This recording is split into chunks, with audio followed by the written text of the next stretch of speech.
Hello and welcome into the Locked On Wolves podcast. We are live on the POSTCAST following the Timberwolves road win over the Houston Rockets. Marney Gellner of Bally Sports North joins the show to break down the game. The Locked On Wolves POSTCAST starts right now. You are Locked On Wolves POSTCAST, part of Locked On Sports Minnesota. Your team every day.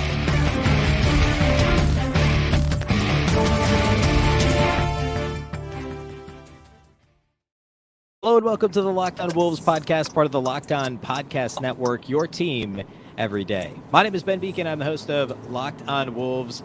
Marney Gellner of Bally Sports North is with us to break down the Wolves' win over the Rockets. And Marney, this one certainly was not pretty, but it counts just the same. And the Timberwolves have now won 4 straight for the first time since before Thanksgiving. Yeah, we'll take it. This is one of those games that you can't judge it by the beauty.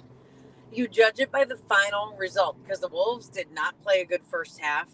Elston Turner said at halftime this team was not ready to play, did not come out ready to play. I mean, the coaching staff did what it could to get them ready to play, but they can't play the game. And the Timberwolves did a nice job of just figuring this out in the second half. Just like limiting, like Şengün had 18 points at halftime, a career high for any half. He had 18 at halftime. He finished the game with 18. The Wolves held Houston to 34 points total in the second half. So it's not how you start, it's how you finish. I think there have been a lot of ugly basketball games to come out of Houston, Texas this season. But bottom line, it's a win, it's a win, it's a win. Yeah, and weirdly, this game kind of simultaneously had things that we have been dreading for much of the season, like taking a bad team lightly, a team with a bad record lightly, coming out flat, and then on top of it, adding a pretty mediocre third quarter, which was a wash. I think it was 19-19 in the third quarter, so they didn't lose the third quarter, but it wasn't great. They were still losing going to the fourth quarter, and then also things that the Wolves have been doing a lot better of late, which is playing hard for basically the whole game. I thought that the Wolves, the effort was there, they just weren't playing well early in the game. Handling adversity, like being down 20 points in the second quarter, which is, I believe, only the second time all season the Wolves have come back from a double-digit deficit to win. So it was really weird in that, like, we could look at this in a negative light and say they should have never gotten down 20. Like, what was going on there? And then at the same time, they, if this was, I don't know, like early December or I don't know, pick a time in late November or something like that, probably the Wolves fold if they're down 20, even though it is the Rockets, and they hadn't handled adversity well even as recently as that Pistons loss a little over a week ago. But I thought in this game they kept playing hard, they kind of stuck with it, and ended up coming out on top and playing a much better end of second quarter through early third quarter overall was kind of where the big run happened.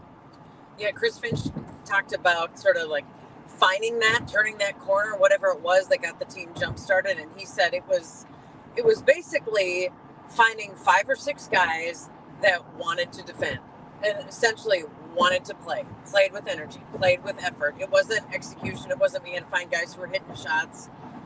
According to Finch, it was, I just had to find the guys who were willing to play tonight, play hard, play defense, defend. And that's where it started. And we saw it exactly the same scenario on New Year's Eve at Target Center against Detroit, that teams that don't have a lot of wins, the players on the court aren't trying to lose. The franchise as a whole might be kind of chucking the season, but the players on the court, you give them a little life. They see the ball go through a few times. You make some dumb mistakes, they get a little amped up. They get some juice flowing through them. And just like Detroit did on New Year's Eve, felt pretty confident. And Houston did in the first half. Man, they were lob dunking. Yep. They were just slicing through the defense. There were some incredible highlights, individual highlights by the Rockets. And they were feeling pretty good. And it took the Wolves to turn it up on defense and take this team seriously and really clamp down to kind of turn that corner and show them who is the better team. And we're here to win. And just a more mature approach, I think. I was really surprised at how the Wolves came out. A little lackadaisical, a little too free and easy, just considering what had happened 8 days prior. Almost the same scenario, but hopefully lesson learned. They found a way to get out of this one. Yeah, you mentioned Alperen Şengün, and he came out on fire. Rudy Gobert struggled to slow him down in the first. I mean, they were obviously just going post-ups with him, and Gobert was guarding him one-on-one, and Şengün was made a couple of hook shots, made a couple of weird kind of push shots, and he was on fire early, and the Wolves found themselves down 20. And then, as you mentioned, Finch just found a combination of guys. It was really weird. Like midway through the second, they're down 20. They finished the second quarter on a 20-4 run, and the lineup on the floor for most of it had Anthony Edwards at point guard, like not just running the offense, but it was really actually Kyle Anderson running the offense. But Anthony Edwards was the smallest player on the floor for the Wolves. It was Taurean Prince, Jaden McDaniels, Kyle Anderson, and Rudy Gobert was the lineup for the bulk of that 20-4 run to end the first half. And it was mostly Kyle Anderson initiating offense. It ended up being over the first, like mid second quarter through the first part of the third quarter, the 9-minute mark or so, it was a 32-7 run overall. That got the Wolves in front by double figures, actually, before Houston pushed back a little in the third. But it was that lineup combination. There was no D'Angelo Russell on the floor. There was no Jalen Noel on the floor running offense or trying to manufacture offense. It was this kind of big, lanky lineup that you mentioned. It started on the defensive end with McDaniels and Kyle Anderson, primarily Rudy Gobert, also at really Taurean Prince, too. And then offensively, they kind of found a rhythm at that point with that really kind of unique lineup combination. Yeah, no, we saw that combo in the last game. I don't know what day is today, Sunday. So Friday night against the Clippers, they kind of run together at this point, Ben. I'm going to take a minute to separate them. But Friday night against the Clippers, we saw a big lineup like that too, where you kind of forget how big the Wolves can go and are because of because they have center depth, but also because you have the luxury of Kyle Anderson being able to run your point and having Anthony Edwards be your smallest player on the court. That the Wolves can really send out a big lineup. And the beauty of it is it's not just this bulking, lurking, kind of throw your weight around big lineup. It's a talented, skilled, effective big lineup that can play defense. And for whatever reason, that was the combination again tonight that was effective, that kind of helped turn this thing in the right direction. So whatever it is about that, I'm guessing it has a lot to do with Kyle Anderson and Taurean Prince being two of the five, and even Rudy Gobert, veteran players. They've been in this position before. They know how to calm guys down. They know how to make the right plays at the right time. They're just kind of those good steadying presence guys. So, yeah, that was it. That was a good combo. Yeah, Kyle Anderson, I thought, was actually, like, you look at the box score, and he had a fairly pedestrian game by box score standards. He did have 4 steals, but 6 points on 4 shots, 6 rebounds, 6 assists, 4 steals, and a block. And I mean, you can make an argument he was the Wolves' most impactful player on the floor in this game because of how good he was defensively. He's always switchable. He's always battling on the glass. And a couple of bad turnovers mixed in there, but this was just kind of a sloppy game from that perspective anyway. And I thought offensively during that key run in the second quarter, he was huge. And similarly, Jaden McDaniels, not from a initiating offense perspective, but like this was another good Jaden McDaniels game. 12 points, 9 rebounds, 3 assists, 2 steals, wasn't in foul trouble. And that first stint wasn't really good for anybody in the first quarter, but then he came back in the game in the second quarter and was a big part of that run. Both of those guys I thought were awesome defensively, and holding Houston to 96 points, obviously not a good team, but still, I mean, holding anybody under 100 points in today's NBA is impressive. And I thought McDaniels and Anderson were both huge in that regard. Yeah, McDaniels had 10 points in the second quarter. That's when he really came to life. And there's that statistic again about when Jaden McDaniels gets X number of shots or makes X number of shots, or a lot of variations of it. But basically, when he's involved in the offense, the Wolves are so much better because he's a barometer of their ball movement, of different guys touching the basketball. And so tonight, the Wolves had better ball movement, and they got McDaniels involved, and he's a contributor. Boom, they win a game. And on Kyle Anderson, the phrase that Chris Finch used to describe Kyle, I think it was last game, was a security blanket. He's our security blanket. Like this other team is making a run, Kyle's usually not on the floor. If that's the case, it's either boom, timeout, Kyle in the game, or just substitution, get Kyle at the scorer's table. He's a guy that you can fall back on, that it always gives you exactly what you need in that moment. He's your warm security blanket. I thought that was the cutest way to describe someone that is like safe, because as you said, Ben, his stat line is pedestrian. His stat line is very safe. It's not it's not loud, it's not glamorous, but it's so important, and it's such a comforting feeling to have him on the court because he just does so many things well. Yeah. And similarly, Taurean Prince, you mentioned him a little bit ago, but Taurean Prince off the bench, a similar type of game. Like his stat line pops a little bit more because he scored more, but I mean, like, and he wasn't on the floor during that second quarter run, or at least not much of it, but he was on the floor for some important moments early in the fourth when the Wolves finally overtook the Rockets when, it was still kind of, for as big as that run was, they were still down, I think, 4 heading to the fourth quarter.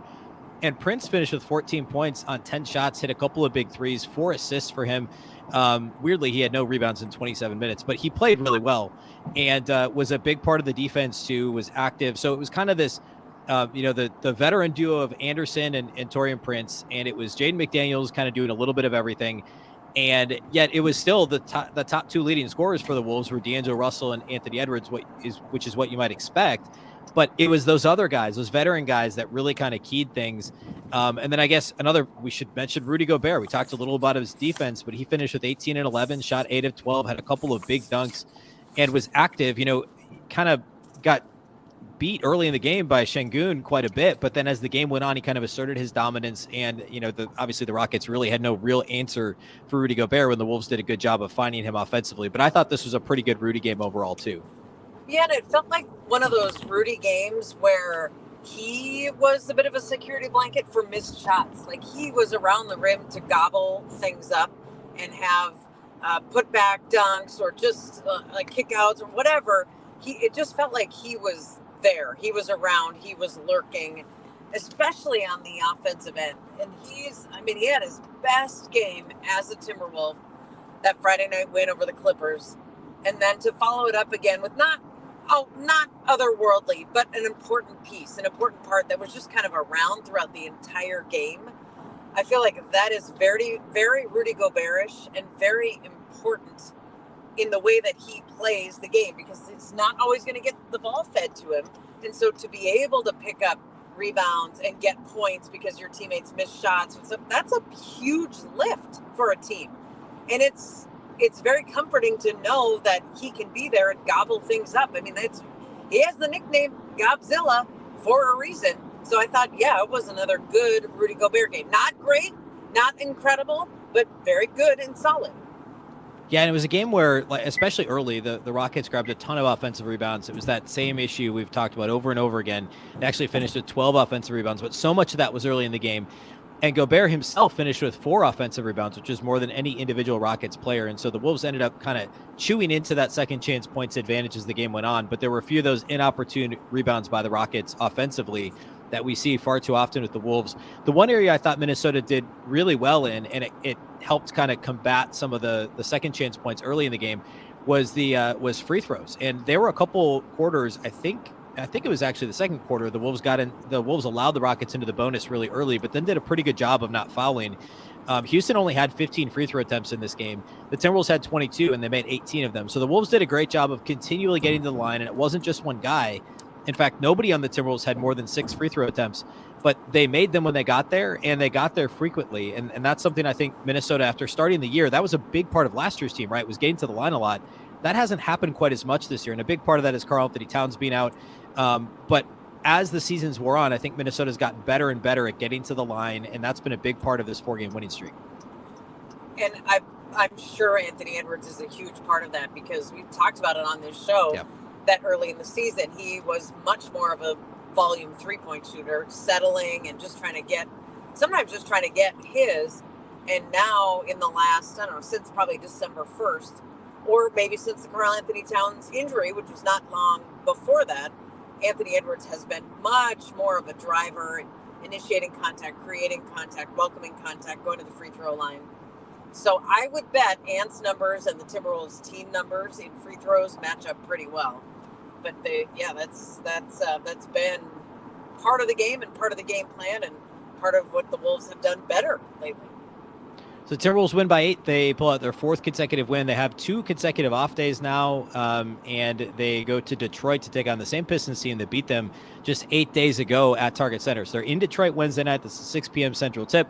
We'll, of course, go live about 45 minutes or so following that game here at the Locked On Sports Minnesota YouTube page. You can also listen to the audio of the live postcast between Marney and I on the Locked On Wolves audio feed. So wherever you listen to your podcast, you can find Locked On Wolves. So be sure to subscribe and listen there. A big thank you for watching the show. A big thank you for listening, and we'll catch you next time.